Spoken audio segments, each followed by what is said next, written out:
Hey everybody, corn's all out of the field. I just got there's probably around 1,000 bushels in the wet bin plus what's higher to finish drying out, so I'm gonna get that done today. Thought I'd go over my drying setup. People seem to find it interesting.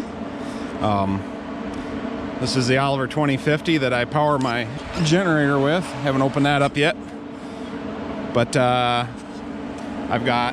this is a Murphy gauge, and what it does is if the oil pressure gets too low or the water temperature gets too high, it shuts off the fuel and kills the tractor, keep it from burning up, hopefully. Let's see. So when you're starting it, I've had it plugged in for about 2 hours now. You have to hold this button to bypass the oil pressure, because right now there's 0 oil pressure, so it's not gonna let fuel through. Let me put the camera over here so I have enough hands. But yeah, until the oil pressure comes up, it thinks it's in a shutdown position or situation. So I just hold that in.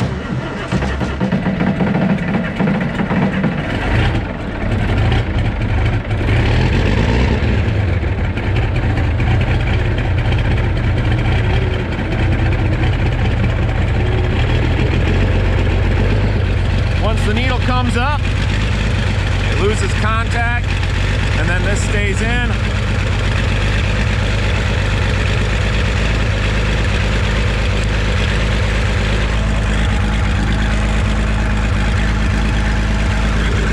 Let this girl warm up. Turn the fuel on. My dad rigged this up. Just a hose. He soldered a copper tube through a non-vented fuel cap, and so it only draws off as it needs it, so it can run a good long time.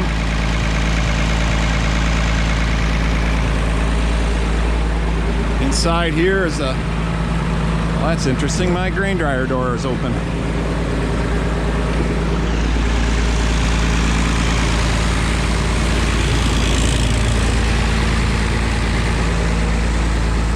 Inside here is the generator. Some people have asked, why don't you run a inverter, or not an inverter, a phase converter, where you make 3-phase out of single phase.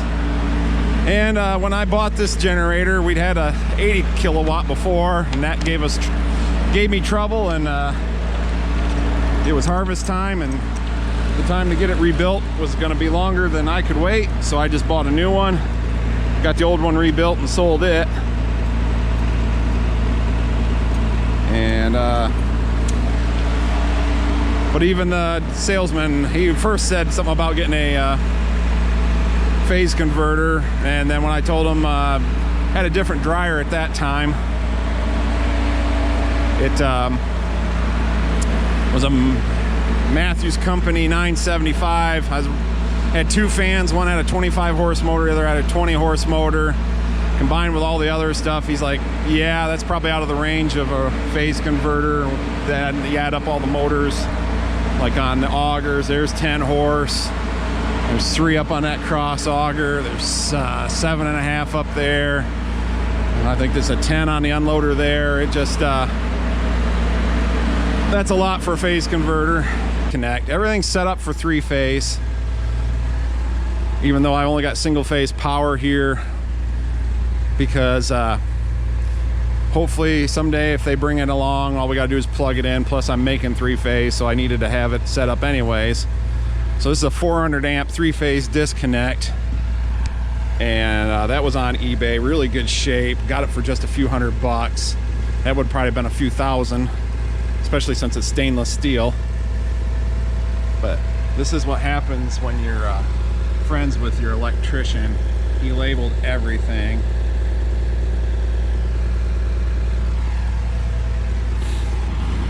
Oh, the grain dryer. Let's see, this is the output, of course. There's a sensor in here in case augers overload. This door flips open. I gotta make a bracket because I mentioned in another video, one time this auger stopped and the door flipped over so fast the sensor thought it was still closed because it was still level, and so it just started spilling corn out all over the ground. So for the meantime, I put this bracket or this block on here just to keep it, can only come straight up, and then that lets the sensor do its job. So I'm gonna, I don't know, just a piece of angle iron to bolt on there to keep it from flipping up too high. Moisture and temperature sensor there, a little bit kicks out of the auger and into this sensor, flows down, and then this little auger kicks it back in with everything else. These are the metering rolls. They've got a sensor on here to show how fast it's turning. They're tied together on the other end, chain driven by a motor and a gear reduction box. So it can monitor the speed of those, so the computer can make corrections and all that good stuff. And you got sensors around, let's see.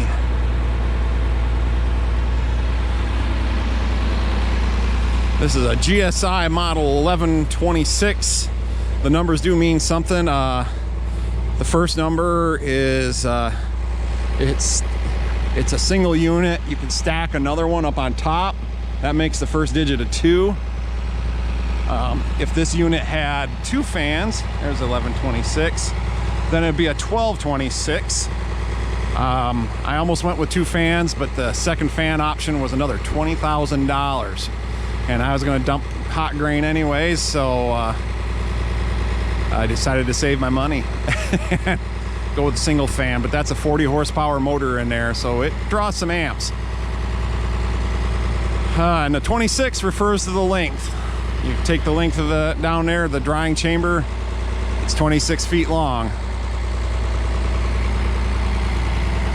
And up above is a cross auger, there's a motor for that.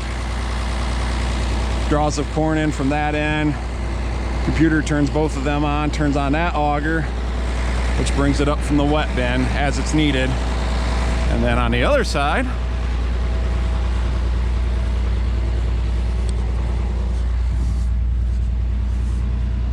more sensors up there, right up, boop, there is a sensor. It's just got a paddle on it, and it turns like that when the corn gets down to that end, lets it know it's full, it shuts the auger off, and then you can program how long it waits. When it comes back down, it'll kick the augers back on, top it off again. It's always going out the bottom. That's the way I do it. You can set it up with batch drying, where essentially it dries it fills up, dries for a while, then turns off the heat, cools it, and then unloads it to about halfway point, because the top half ain't as dry as the bottom half. Reloads itself, and then turns the burner back on, finishes drying the bottom half, gets the top half about halfway dry, turns the burner off, cools it down again, unloads it while topping off the top, and it just keeps repeating the cycle on and off. I don't know why someone would want to do that. The continuous seems like the way to go to me, but you got sensors here. It monitors grain temperature. So, and you can tell a lot by the grain temperature as it gets down there, because the grain can, as it's losing moisture, it takes heat with it, so it can only get so hot and be so dry. So the hotter it gets, you know that it's also getting drier, because it's lost moisture, and now the grain is holding heat instead of losing it through that steam coming off. And then there's an output sensor that tells it how hot it is coming out. Generally, seems like about 105 degrees at this level, and then coming out around 110 to 120. Just depends on how wet it is and how hot I'm having to run the burner. And then from there, it sends it up that auger. In this case, I'm filling the farthest bin there, so it drops into the next auger, goes across, drops in the bin. And there's a spreader up there to help spread it out.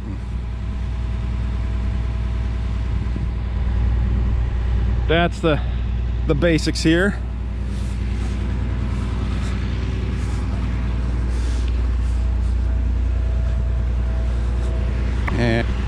And here's the ladder. must not have latched this door good. Here's the back side of the fan. Little air going through is making it turn. This is just a big open chamber, and it gets, depending on what the heat's set at, this is just hot air and then it's pressurized, so it goes through the corn, through the walls, takes the moisture out with it on the way. And then underneath here is the auger and the metering rolls. They just slowly turn and make sure that the corn comes out evenly the whole length, and adjust the speed. The auger is always turning the same speed, but the meter rolls are adjustable to adjust how fast it goes through. So if it's wetter, you want it to go slower, so it's got more time to get the moisture out. So essentially a big flamethrower back there.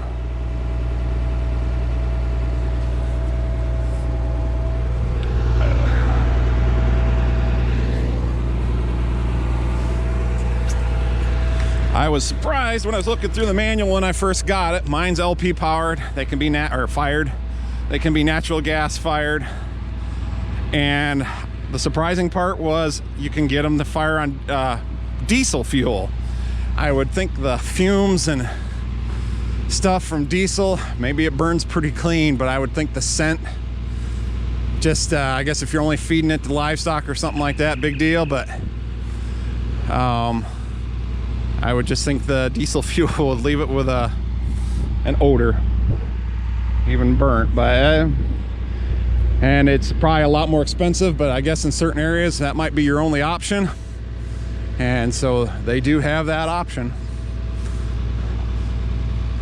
But getting about where the tractor's warmed up, work this thing up, and we'll start drying some corn, get this all wrapped up so I'm closing everything up for the season, and be done. Get back in the shop where the heat is.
This part with my phone because it does a lot better job of picking up my voice than the Gopro does. Top of the dryer off, I run it down just a little bit at night so that things don't freeze up in the cross auger, stuff like that. Gives it a chance to warm back up. What a difference a day makes. You can actually hit 190 now. 2 days ago when it was in the teens, about the best I got was 170. And as the day got colder and the tanks got lower, it just started dropping off. As you can see, there's still some heat in there from yesterday. It ain't 44 degrees out. This moisture reading is just a, I don't know, I guess you call it an ambient. There's no grain in the sensor. I don't know if it's just picking up air moisture or what, but it'll get right once grain starts going through it. Top moisture tends to read just a little high when it's first warming up, and I think that's from the moisture rising first thing warming up. And that moisture sensor is kind of cold, so you get condensation in there and it makes it read a little high rate first.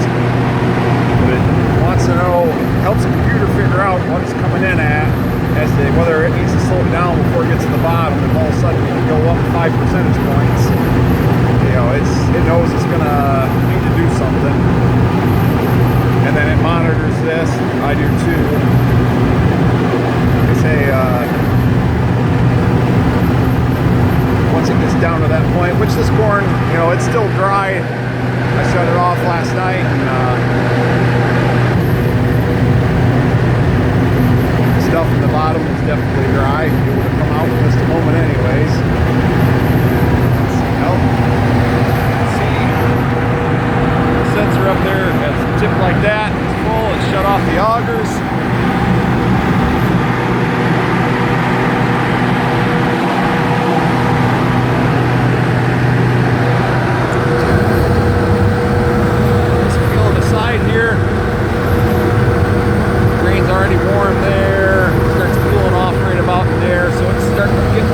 Halfway through already. I put it in auto most of the time because then the computer can adjust the metering rolls before it dumps into the auger. 14.8, 14.9, which is good. It'll actually dry a little bit more since I'm drying it or drop it in the bin hot, and then at the end of the day I turn the fan on to blow the heat out, which takes more moisture with it. So it'll end up down around 14 when it's all said and done.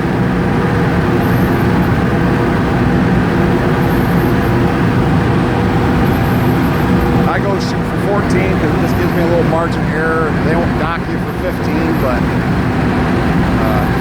the dryer gets a little behind and all of a sudden it gets over 15. Well, that's not such a big deal. Well, let's go ahead and get her dumping.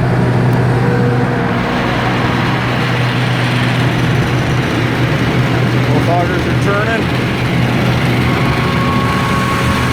Turns them on ahead of time. Then it turns the metering rolls on.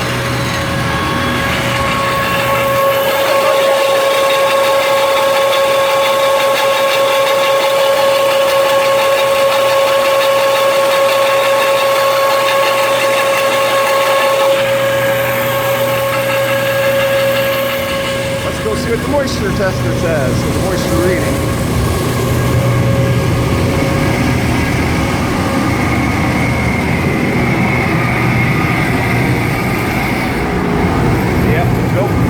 Sensor's starting to get filled up where it's reading the corn. Temperature's coming up.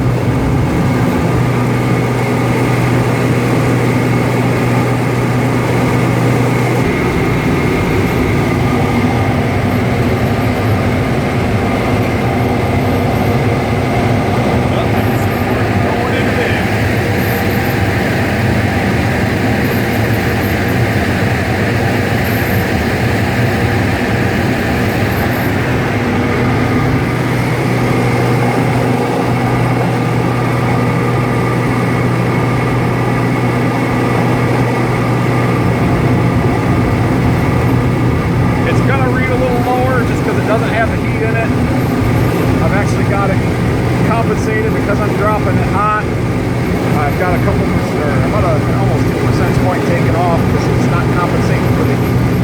I verified this with another moisture tester. So this is probably more of an accurate reading of what it's going in the bin at. It's right about 14. And then all my bins have aeration floors. I don't have any in-bin dryers. I guess very much need for it when you got this. There's an air chamber underneath a false floor. Fan blows air in, and then the floor is perforated, so air goes up through the grain and out the vents in the roof. It helps aerate the grain.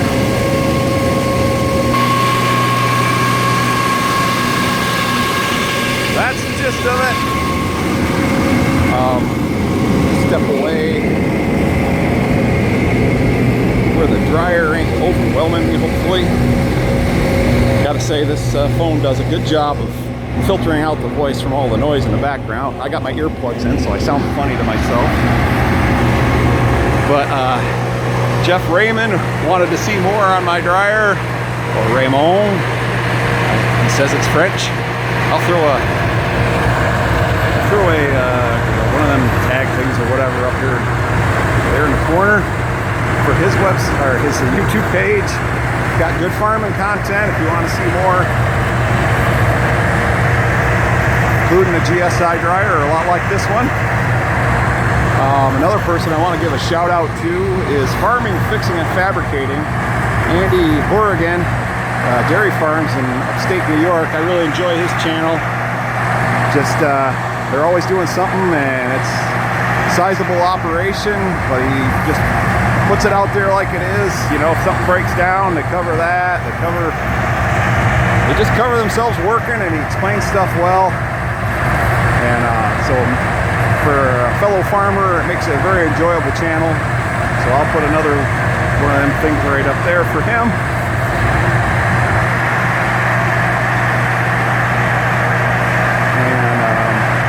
I'm sure there's more people I need to give a shout out to, and I'll remember them after I stop the camera.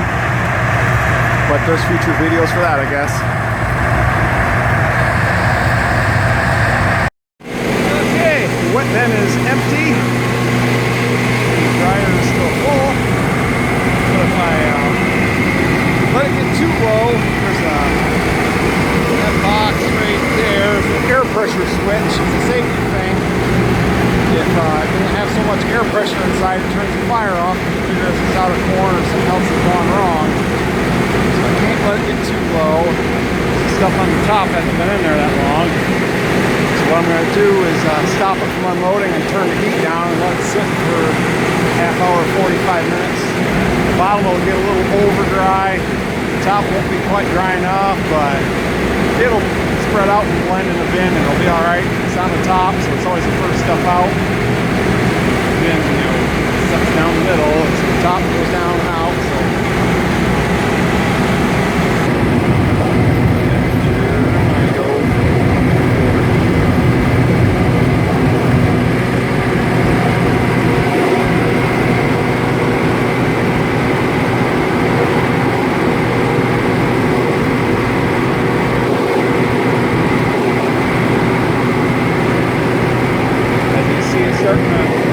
Moisture emptying out, some moisture drops because there's no corn in there. I might drop that. I can grab a bite to do all this stuff that's doing this last dry down.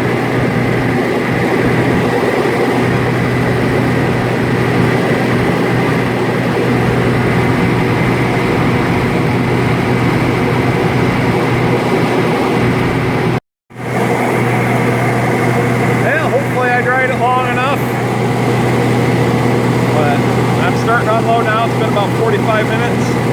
Top one's showing 12.5. Let the gas burn out, shut off the valve, use up the stuff in the line, shut off the line. And I'll leave the fan going for a moment. Eventually air pressure will drop off, and then there ain't much point in running the fan after that. It's just I can slow the tractor down just a little bit. Power it takes to run that fan. Save a little fuel. Cut down on the noise too. There's the metering rules. That's how you're turning about 3 RPM now, and that'll put out about over 800 bushel an hour.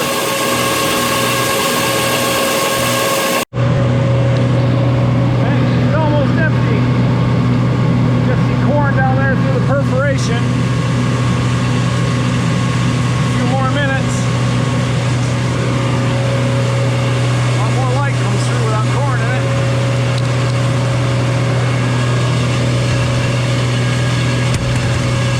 Guess I could open the traps on the bottom and see if any corn's falling out.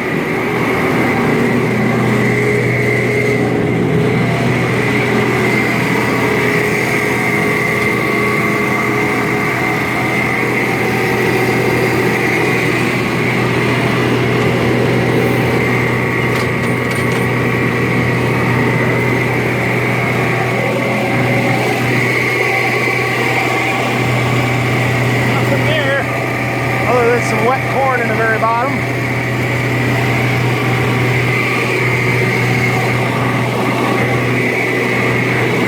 I'm glad I paid for the stainless steel bottom.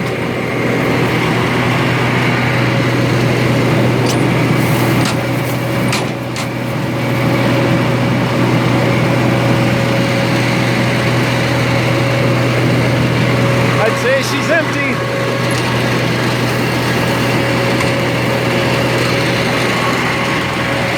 Or it'd be gushing out.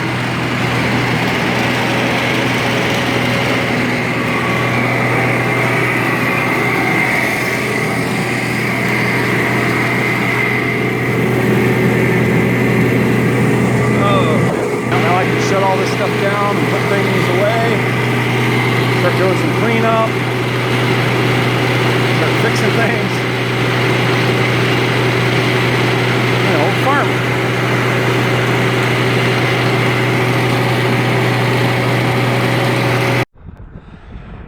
Yeah, I don't think it was just the loose belt that stopped it.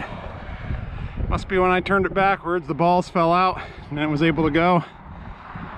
Hell, I got the job done. That's probably the problem with this kind of sticking up in the air here. It catches the rain and crud all year long. But I'm glad the motor ain't up here. That would be a lot more work.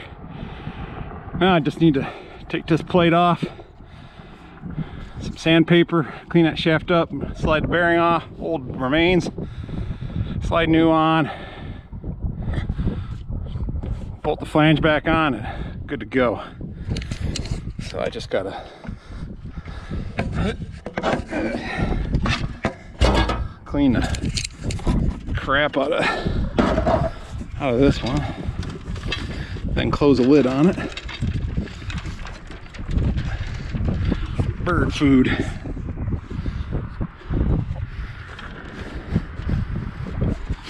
What a beautiful day to finish up. There's the farm. Boop, boop, boop, boop, boop, boop.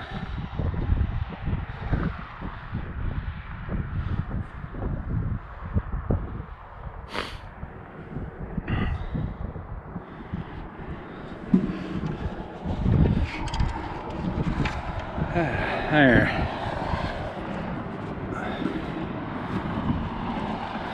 Granted, this auger's been up here since, oh boy, 2011, because we built that new bin, and that's when I had to put it up.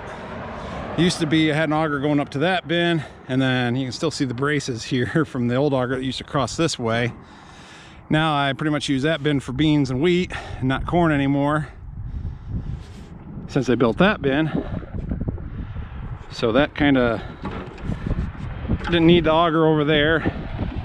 Ran this one straight up, that worked good. It's over here, that one's been there for a long time. All right, I guess I need my hands to put this stuff, cover this up and put it back together.